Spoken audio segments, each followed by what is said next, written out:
পুরুষ মানুষ কেমনে কাঁদে যখন দুবাই চলে যাচ্ছে বাচ্চাদেরকে রেখে, যখন কাতার, ওমান, কুয়েত, আমেরিকা, ইউরোপ চলে যাচ্ছে সন্তানের পরীক্ষার ফিস জোগাড় করার জন্য, মেয়ের বিয়ের টাকা জোগাড় করার জন্য, ঘরের চালের উপরে চাল দেওয়ার জন্য, ঘরের চালের ড্রামে ভাতের ব্যবস্থা করার জন্য, মার বাবার ওষুধ কেনার জন্য প্রবাসী যখন এয়ারপোর্ট দিয়ে যায়, বাচ্চা যখন দৌড় মেরে এসে জড়িয়ে ধরে, এরপর কাঁদতে কাঁদতে লাগেজের ওই পুরো জায়গাটা ভিজে যায়, হাত পা চোখ মুখ ভিজে যায়। ওই মানুষ যখন প্রবাস থেকে আসার সময় যদি মারা গিয়ে আসে, ওই টাকার মেশিন যখন আর মেশিন কাজ করে না, লাগেজের মতো করে যখন রেফিং করে পাঠানো হয়, তখন দেখেছি অনেক পরিবারকে যারা টাকা খরচের ভয়ে এয়ারপোর্ট থেকে লাশটা পর্যন্ত আনতে যায় না। কথা বলেন ঠিক কিনা, জোরে বলেন। সারা জীবন বিল্ডিং এর 90 তলার মাথায় ইলেকট্রিকের কাজ করেছে, শত শত বেলা বন আর রুটিকে জীবন কাটিয়েছে। আলু ভর্তা ডাইল চোখে দেখে নাই মায়ের হাতের, বউয়ের হাতের রান্না চোখে দেখে নাই। এমন ব্যক্তি যখন মারা যায় প্রবাসে,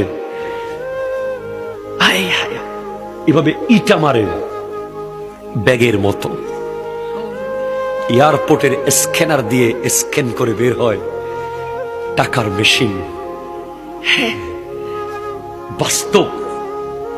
আপনি এখনো জোগাড় করেন নাই আখিরাতের সামান? আপনি কি আশায় আছেন আপনার ছেলে কবরের পারে যাবে? আপনি কি আশায় আছেন আপনার ছেলে জানাজা পড়তে পারবে? না না, আপনি সে আশা করিয়েন না। এই আধুনিক পৃথিবী, এই ব্যস্ত পৃথিবী, আমরা বহু দেখেছি এমন বাবা, এমন ছেলেকে। কোভিড-19 সময় দেখেছি এলাকার মানুষ পর্যন্ত লাশ ধোয়াইতে দেয় নাই। লাশের পানি পরে যদি আমার এলাকায় করোনা ছড়িয়ে যায়, এই নিষ্ঠুর পৃথিবীতে আপনার আখিরাতের সামান আপনাকে জোগাড় করতে হবে। ঠিক কিনা? জোরে কথা বলেন, ঠিক কিনা? আপনার কবর কোথায় হবে আপনি ঠিক করে রাখেন। আপনি 6 তলা বাড়ি বানাবেন কোথায়, রাত্রে ঘুমাতে পারেন না টেনশনে। মার্কেট কোন জায়গায় বানাবেন, ঘুমাতে পারেন না, ওটা বাদ দেন।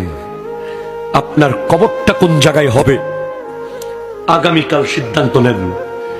কালকে থেকে প্ল্যান করেন, কবর কি মসজিদের পাশে জায়গা আছে কি, নাকি কবরস্থানে আপনার জায়গা আছে। সন্তানকে নিয়ে দেখান, বাবার কবরে নিয়মিত যান, মায়ের কবরে নিয়মিত যান।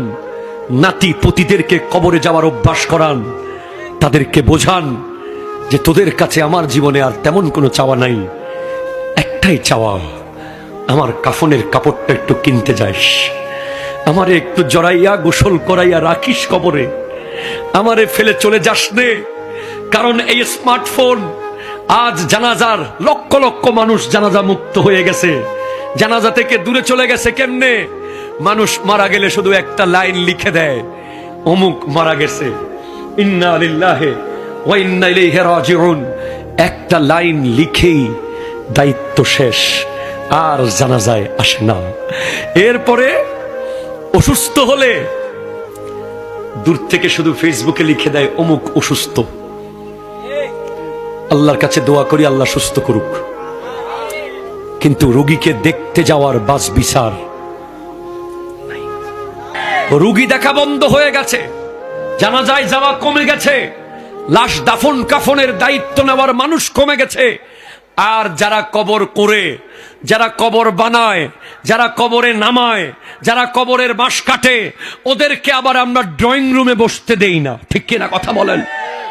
সময় সুযোগ করে ভিডিও শেয়ার করে দিবেন।